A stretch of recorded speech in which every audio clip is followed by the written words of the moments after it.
What's up, guys? Today we're going to install the full Merchant Automotive water pump kit for an LB7 Duramax.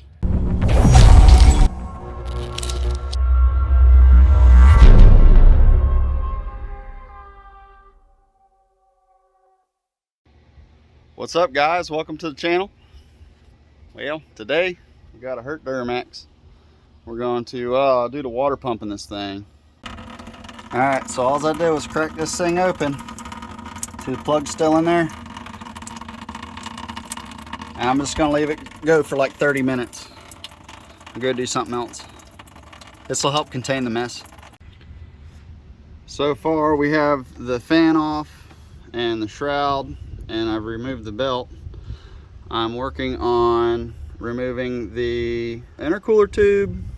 Then we got to get down here and get the water pump. You can see that the bolts have been replaced on the housing already.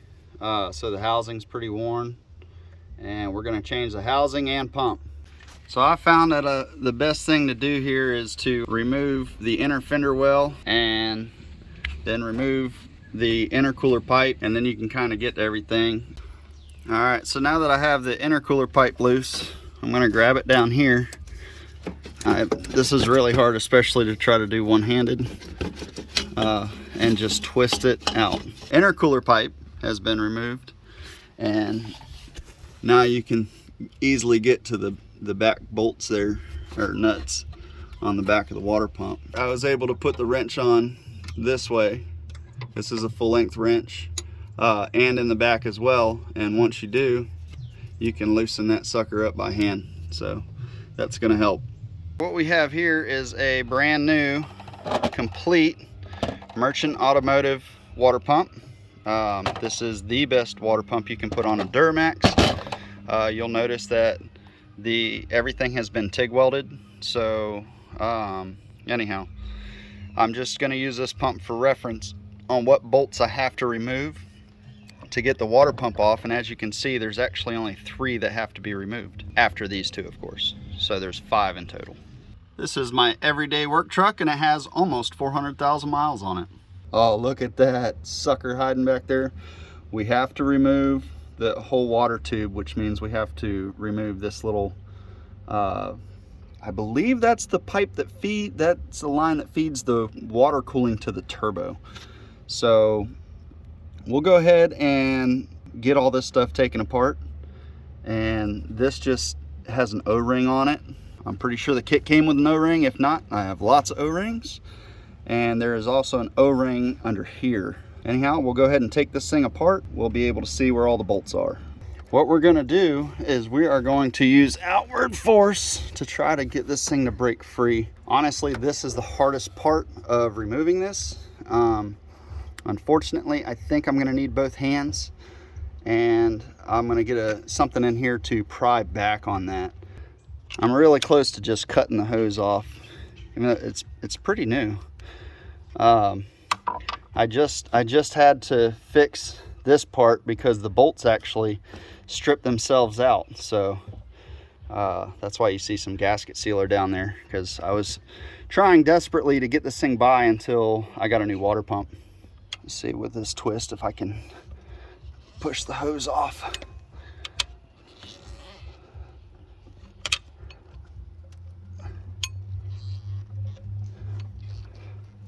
There we go. There we go. As soon as that hose came off, that sucker came right off. All right, probably gonna have to replace that hose now, but whatever. It's just 3/8 fuel line. That's what we got. You can see that O-ring's pretty new still. So let's talk about this thing for a minute. So I got a water leak here because these bolts actually pulled themselves out of the threads. Whoever was in here last probably just over tightened them. So we will be torquing things to spec.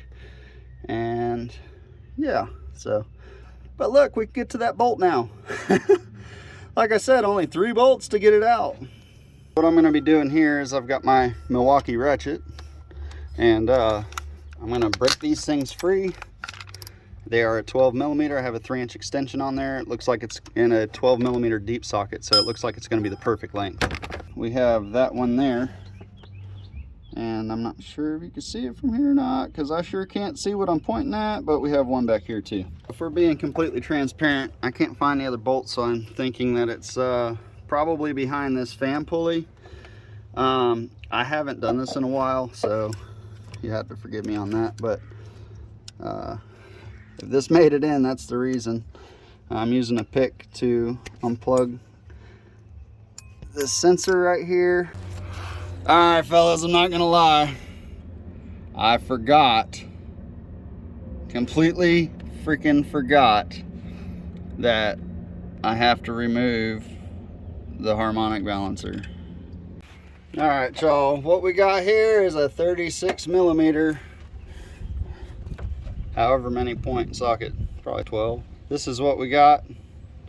And this part right here is from a Lisley kit. I think that's how you say it. And then we have this fella right here, which it actually holds onto the flywheel so that you can break that nut free.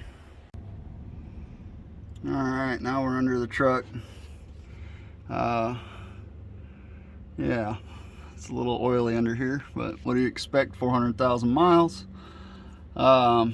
Anyhow, I'm going to use my little multi-tool here to pull this little shield out, which apparently I can't do one-handed.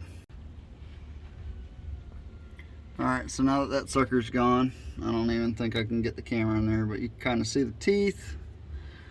So you just take this bad boy right here, and the notch goes down, and it has just enough slop. Luckily I can do this by myself, so what that'll do is it'll brace the flywheel to the case there, so we can break free that big crank bolt. All right, that bad boy's out. Had to use a long bar. That worked. All right, guys, now that that's out, found another oil leak. Imagine that. Front seal, 400,000 miles. Yep. All right, so there's the other bolt that we have to get to. The harmonic balancer, it just slid right off. So the bolt is the hard part of that. Anyhow, we got this water pump all unbolted, and hopefully we can just wiggle it right on out. I got a pan under there catching the coolant.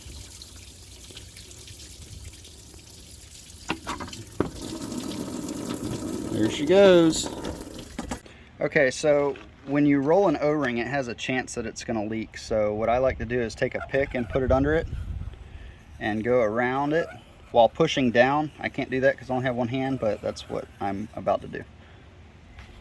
All right, the next thing I like to do is I'll actually take and just tip the closed oil, and then I will open the lid, and there's a little oil in there now.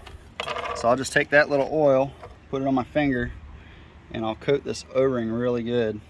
If you have an oil can, it makes it way easier. I just don't.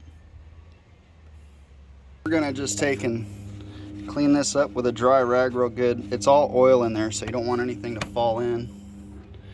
And then we just need to put the gasket on here, and we're ready to put this bad boy in. One thing I like to do is I use this Permatex high-tack gasket sealant on both sides of the gasket.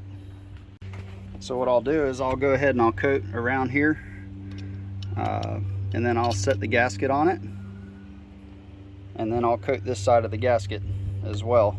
And basically all that does is when it crushes it, it gives it a tighter seal, so we don't have to worry about leaks. And this stuff basically crushes flat, unlike RTV. Alrighty, so as you can see, there's a little webbing in here, so I just take and just get that off so it's nice and clean.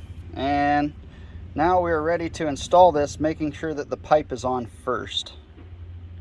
Here I have it sitting on all three studs. Okay, so it's sitting on the stud down there.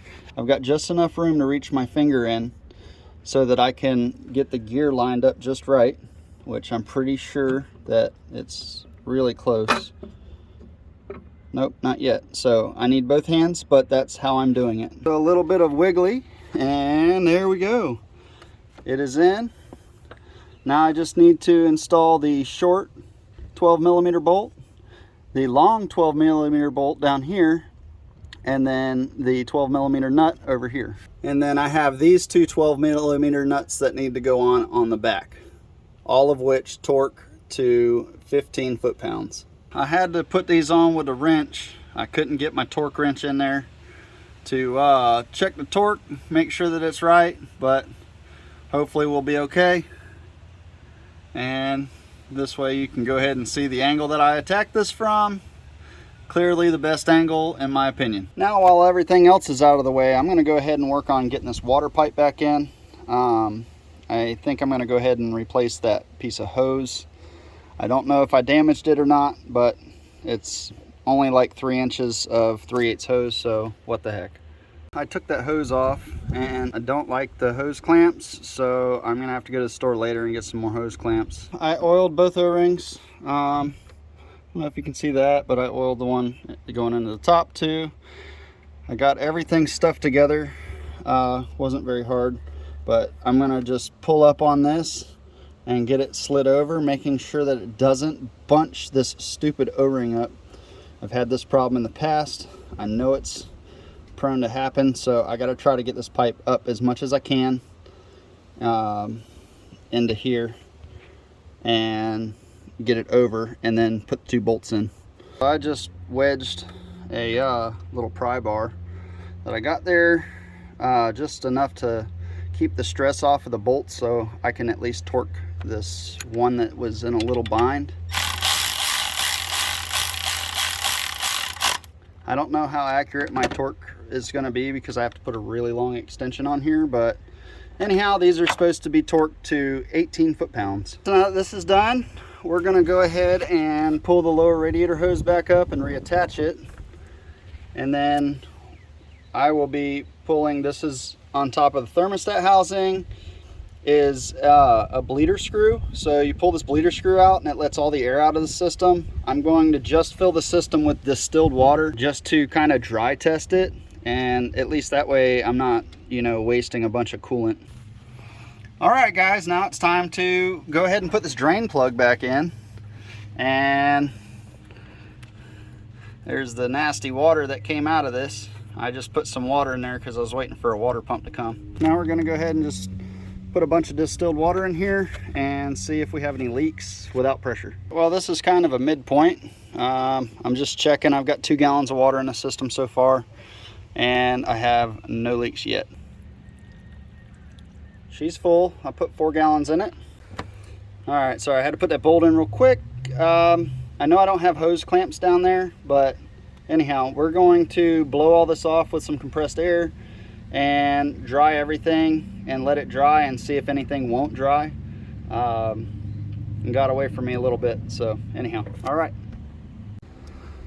Okay, so what I've done here is I've wrapped the points that I think might be a leak possibility up top. I haven't done the bottom yet, but I will. And then what I'll do is I'll just put a little bit of compressed air and a rag on the coolant reservoir just to see if I can make it leak. I just did the test on that. Let's pull these out and see if we got any water on them. Which there's a little oil but no water on that one. That's good because that's a tough one. The rag is dry, just has a little bit of grease on it. And that one's dry too. So I cranked it up to like 20 psi in there, and which it shouldn't exceed that. This is a 15 psi cap, so it shouldn't exceed 15 psi. So it looks good, no leaks. We can continue, and it didn't even leak with the stinking no hose clamps on there. I can't believe it. This thing's keyed, so it only goes on one way, and our beloved bolt is like supposed to be like 275 or 280 foot-pounds. My big torque wrench only goes up to 250, so I'm gonna max that out, and then I'll put like another, you know, quarter turn or something on it and just send it as best I can, if I can. All right, well, I definitely didn't get it another quarter turn, but I did get an extra bump past 250. So now we're just going to try to get this in the middle so we can remove that that flywheel stop. So there should be no pressure on that now, and this is the time to remove it. You do not want to forget that thing, man. You create a mess of trouble for yourself. All right, so this thing should just slide right out now. It's out. And just put that cover plate back on, and that should be it under the truck. All right, guys, well, I'm gonna finish this video out here. You guys just saw me do the water pump on the Duramax, and I've got to put everything else back together. It's getting super windy out. Anyhow, so hopefully this turns out good. I did it all with my phone, couldn't do it with my big camera, and we'll go ahead and end this with a clip of everything running. So, all right, guys, don't forget to like, comment, subscribe. Have a good day.